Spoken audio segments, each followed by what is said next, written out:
All right, YouTube, how you doing? Welcome back to the channel. June 7th, we got some Wednesday MLB action to jump into today. Happy Wednesday to everyone out there on this channel. We go through each and every game on the slate. We talk about the games. I give you my lean or leans on the games, but all my final plays that I'm actually going to be rolling with myself, I update those in the pinned comments. So make sure you guys are checking that out throughout the day for any updates here. In terms of last night's games, we go 3-1. We will take the cash.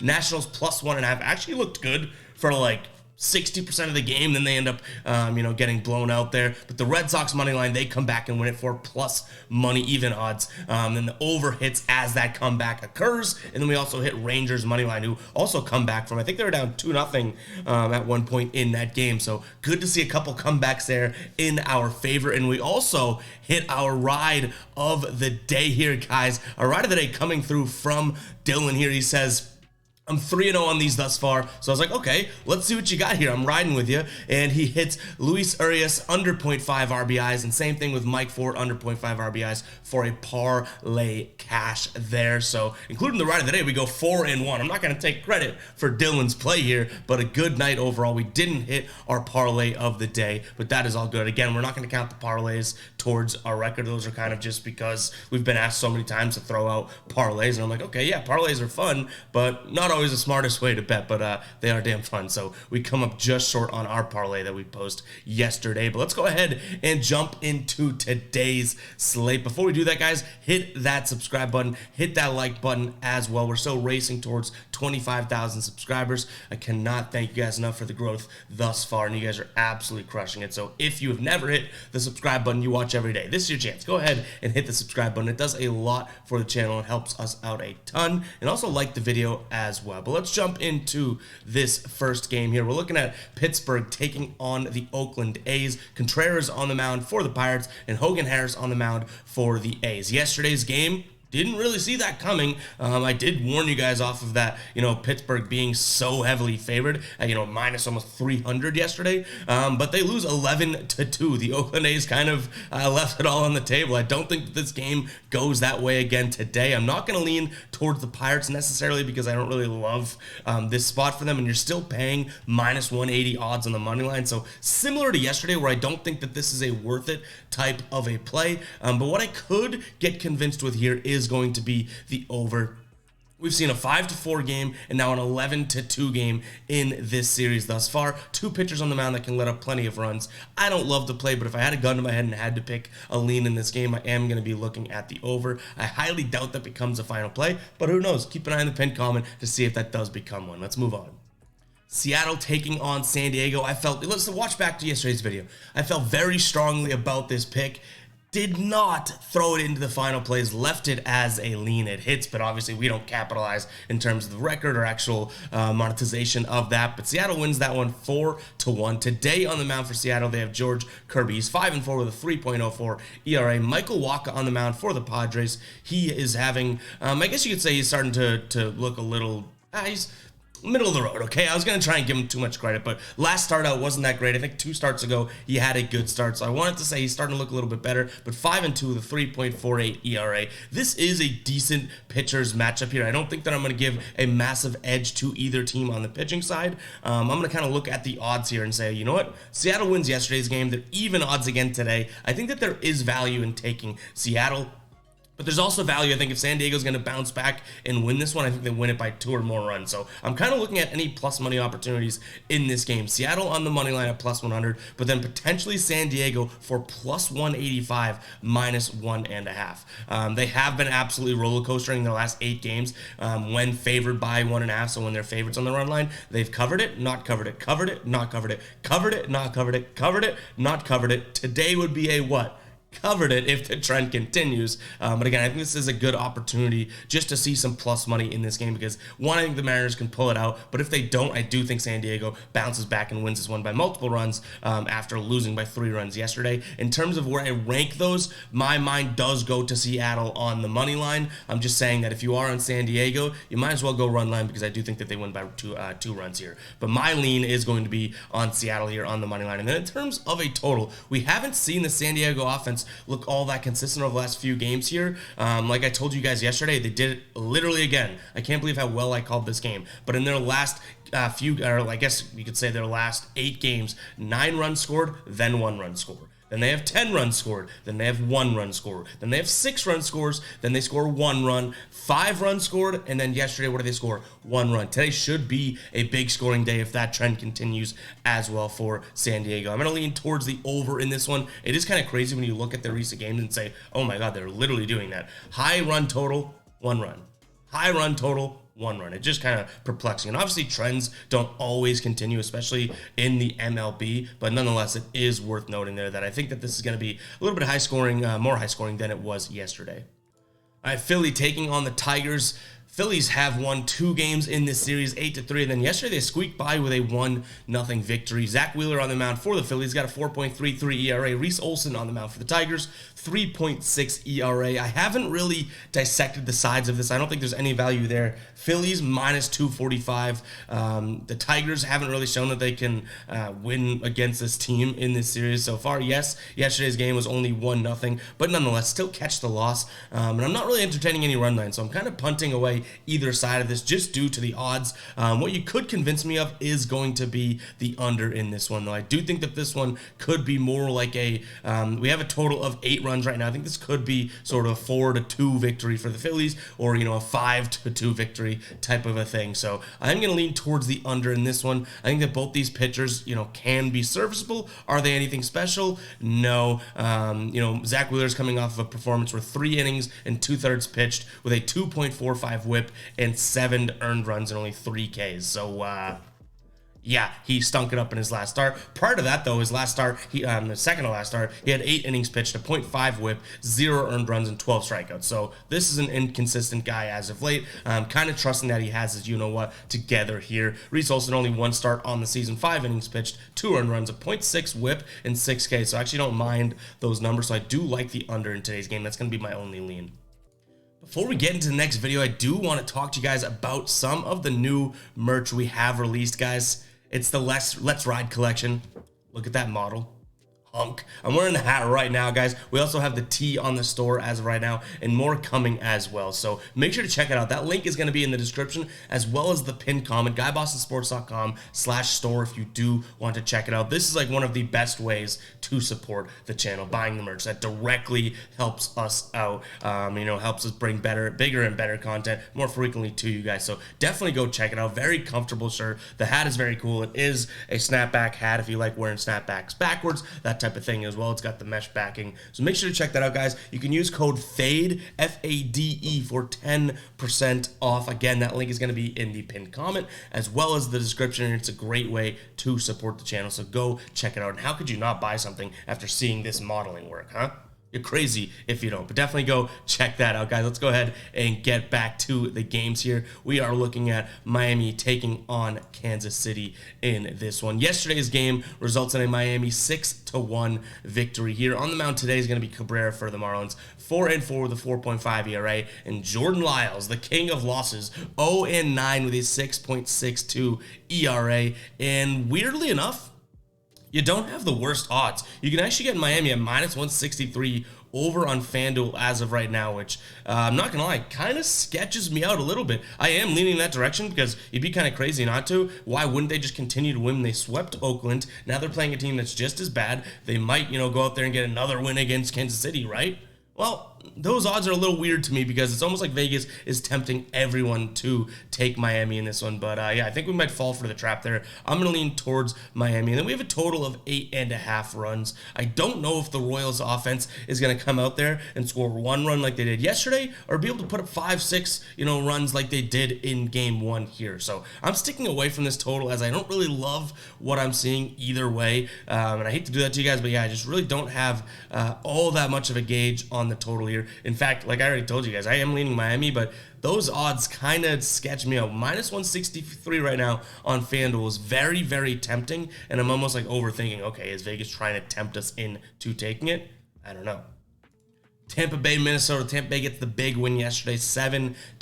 They have Sean Armstrong on the mound today, who we have not seen this season. On the mound for the Twins is Pablo Lopez, who's 3-3 with a 4.54 ERA. And due to that pitching discrepancy there, I do think you're getting decent odds on Tampa Bay, minus 140 right now over on DraftKings. But that being said, I don't think that this is a proven sort of pitcher in that this year at least. So I think I'm going to kind of safely, not safely because they are the underdog still, but lean towards Minnesota, just knowing what you're getting. The thing that might keep it from being a final play is the fact that this Tampa Bay offense is that good. You know what I mean? Like, they can score 10 runs and make up for a pitcher that might let up 6 runs. So I'm going to lean towards Minnesota. They're plus 120 over in FanDuel right now. I don't hate that all that much, but I also like the under here because if Minnesota's going to win this game, I do think that this game stays low scoring. So I'm kind of tying those two together. But yeah, interested to see what comes from this pitcher on the Tampa Bay side of things. Could make us look like absolute idiots. Could go out there and deal. But if we look back at some 2022 data, he's really just one of those guys that goes in there and pitches 2 to 3 innings and gets out. So what happens afterwards with the bullpen is a little bit different than obviously who's starting the mound. But nonetheless, I am going to lean Minnesota here. There's some decent plus money as well. All right, Washington taking on Arizona. Corbin on the mound for the Nationals here, 4-5 with a 4.92 ERA. Davies on the mound for the Diamondbacks, 0-1 with a 5.4 ERA. Yesterday, like I said, Washington did have the lead. They end up blowing it, and Arizona wins that game 10-5 here. Obviously, Arizona is the better team in this one, but the odds, are kind of fishy to me. I think a lot of the public is going to be on Arizona, and yes, that's right. If I actually flash the screen as of right now, you can see that actually a lot of the public using Outlier here is on Arizona. So 65% of the public on Arizona here, but you can see all the money actually on Washington. So using the Outlier, guys, if you don't know what Outlier, I have a link for that in the description, as well as the pinned comment, my favorite sports betting research tool. I like to keep this up as we go through games, and as the hour before that, we even press that record button as we're looking in and recording, started researching and that type of thing. This is a great tool. So 7-day free trial link in the description as well as the pinned comment. But this is something that I truly think is valuable when looking at it. 65% of the money on Arizona. So the public thinks that Arizona is going to win this game, but the sharps out there, the money is actually all over the Nationals here. So I think I'm going to follow the money in this one, as weird as it might be, as maybe it doesn't work out. Look after a 10-5 loss there. But nonetheless, that discrepancy is definitely worth checking out. So I'm going to lean towards Washington just because of the numbers. Then in terms of a total 9.5 runs, this Arizona team has been letting up a decent amount of runs. Washington scored 5 yesterday in the game, in which I didn't really think that they were going to score that many runs. So I guess I lean towards the over. I don't love that as much as I do the Washington side of things, just because of that money discrepancy. All right, don't look now, but this White Sox team has put together 4 straight wins. They've won 5 of their last 6 games. They take a good win against the Yankees yesterday, 3-2. They swept Detroit, for what that's worth. So coming off 4 straight wins, the Yankees, winning 2 of 3 against LA. I thought they were going to come in here and have a good game against Chicago, a high-scoring game against Chicago yesterday. No, didn't happen. White Sox win that game 3-2, low-scoring game. Vasquez on the mound for the Yankees, 0-1 with a 3.86 ERA, and Lance Lynn on the mound for the White Sox, 4-6 with a 6.55 ERA. Lance Lynn returned to form. I've been calling him Fade Lance Lynn. He returned to form in his last start. 4 innings pitched, 8 earned runs, a 2.5 whip with 4 strikeouts. I think that this is a good Yankees bounce back spot, especially going up against Lance Lynn. You can actually get them at minus 130 on FanDuel as of right now. I know the graphic says minus 140, but those odds are a little bit better over on FanDuel here. I think the Yankees bounce back. I don't think that they lose 2 in a row against this White Sox team, and I don't really want to buy into the White Sox streak all that much because, again, they're coming off of sweeping Detroit and then I'll give them a good win against the Yankees yesterday, but it wasn't like they looked stellar. You know what I mean? They get up 2-0 early, if I'm not mistaken. The Yankees come back and they score 1 run to win the game. So yes, they've won 5 of the last 6, but not the biggest or toughest of competition there. So I'm going to lean towards the Yankees because I think that you have decent odds in this one. And in terms of the total, 9 runs is where we sit right now. I feel kind of foolish for looking at it yesterday and saying, hey, we're leaning towards the over, but I'm going to do the same exact thing today. I don't think that this Yankees offense is going to stay dormant, for another game here. I think that they have a floor of 4 runs today, and hopefully they can get up there and score, 6-7 runs and actually make this a pretty non-sweat over.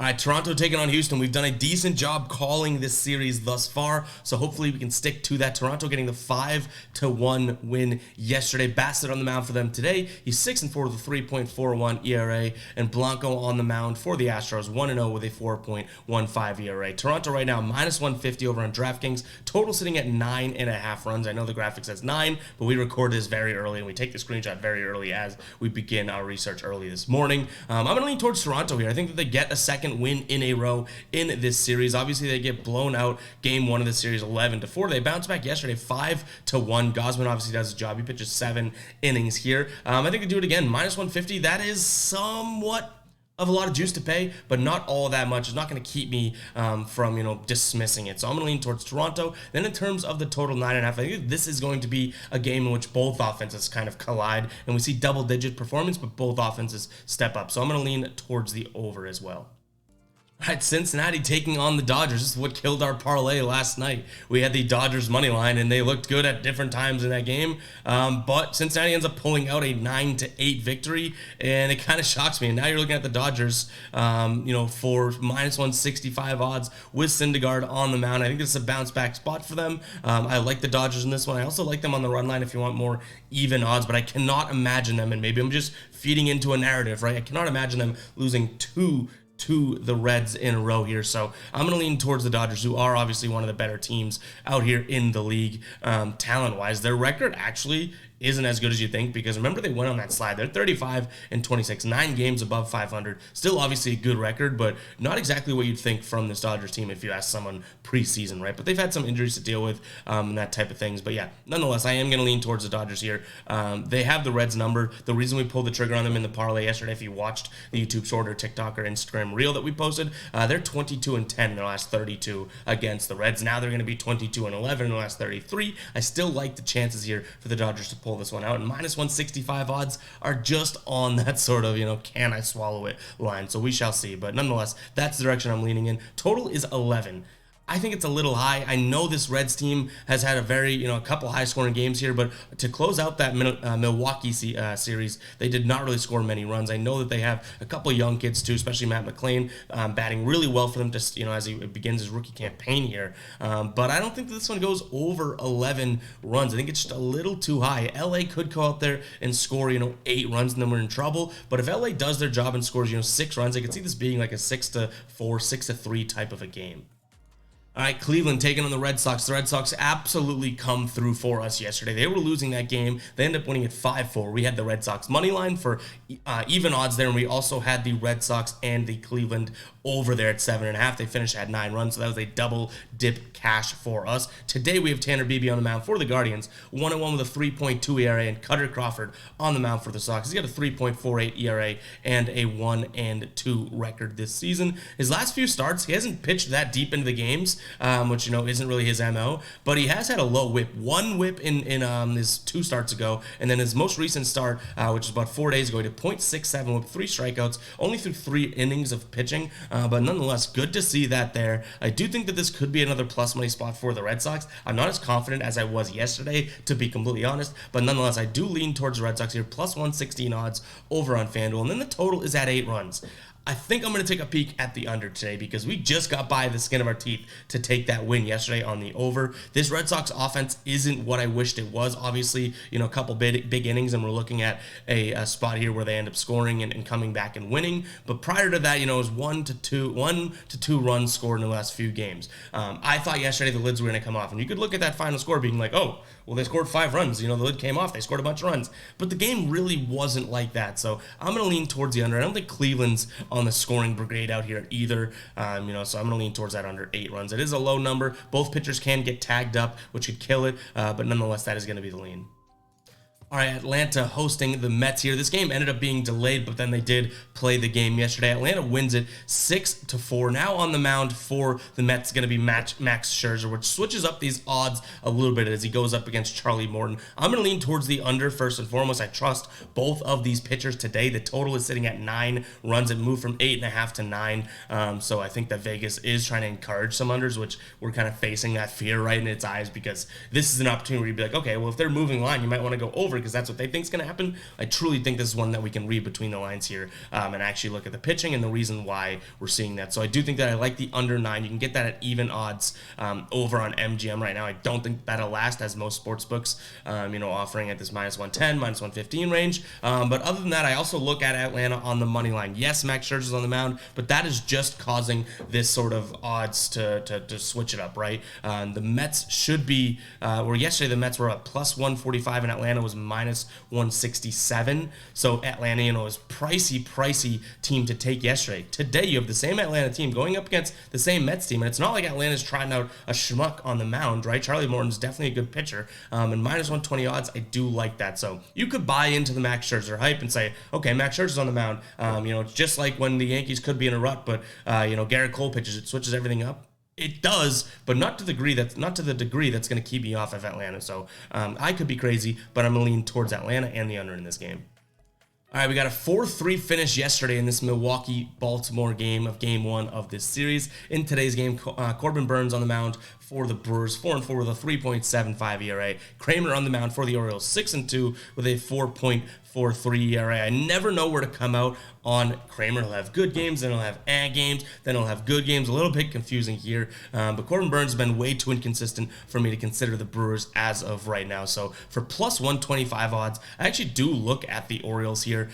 Yes, it could be a little crazy, but I like the Orioles and the over 8 runs in this game. I think that this could be a spot where the Orioles say, okay, let's get back to scoring a bunch of runs. We scored 8 in our last game against San Francisco, and in that Cleveland series, we scored 8 runs in 2 of the games. Let's get back to that, because I do have a lot of good guys on that offense. And then Milwaukee side of things, just a little bit, like I said, they're a little bit too inconsistent for me right now, throwing out a inconsistent pitcher. So I think I'm just going to fade Milwaukee, and then kind of by default, like I said, looking at Baltimore here, and plus 125 odds, actually some decent value on Baltimore here. Total 8 runs. Again, I look at the over in this game because I think Baltimore's offense kind of clicks today.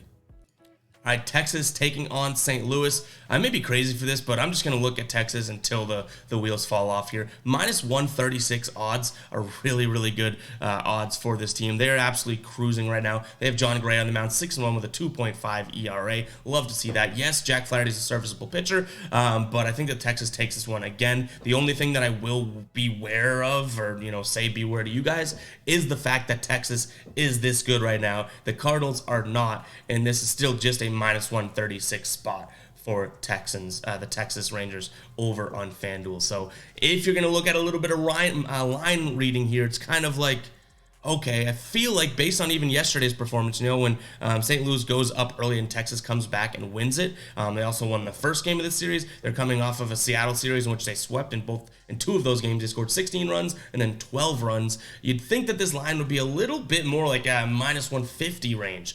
It's not.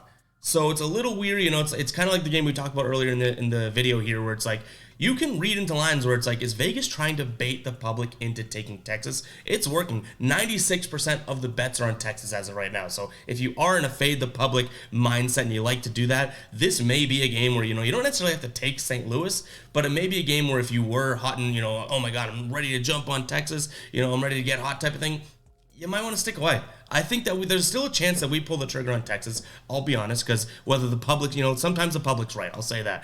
It's the odds that are kind of getting to me where it's like, okay, a little bit weary on that, because I think that Vegas may be trying to get people to pull the trigger on Texas. In terms of the total 9 runs here, we've seen a 4-3 game and a 6-4 game in this one. If St. Louis is going to, if Vegas is trying to bait people into Texas because Vegas thinks that St. Louis is going to win, okay? Stick with me here. I think this is going to be a low-scoring game, as good as Texas's offense is, okay? So I'm going to lean towards the under just because of the money line odds. I'm kind of putting puzzle pieces together here. The puzzle may look like crap, and I could be fitting a square peg into a circle hole, whatever the saying is, but that's kind of what my hypothesis is for this game. So I'm probably, I'd say a 50-50 shot that I make Texas a final play or avoid altogether, but I do like the under in this game just based on those money line odds. Yeah, see, a little weird. You got to connect the dots. 1 + 1 doesn't always equal 2. Crazy. All right, we're at the 24-minute mark. You guys know what to comment if you are still watching. Comment 24 in the comments. There's no way you guys are still watching at 24 minutes. If you are, you're an absolute psychopath, but I thank you very much. that psycho alarm is for you guys. If you guys are watching still, I appreciate it, guys.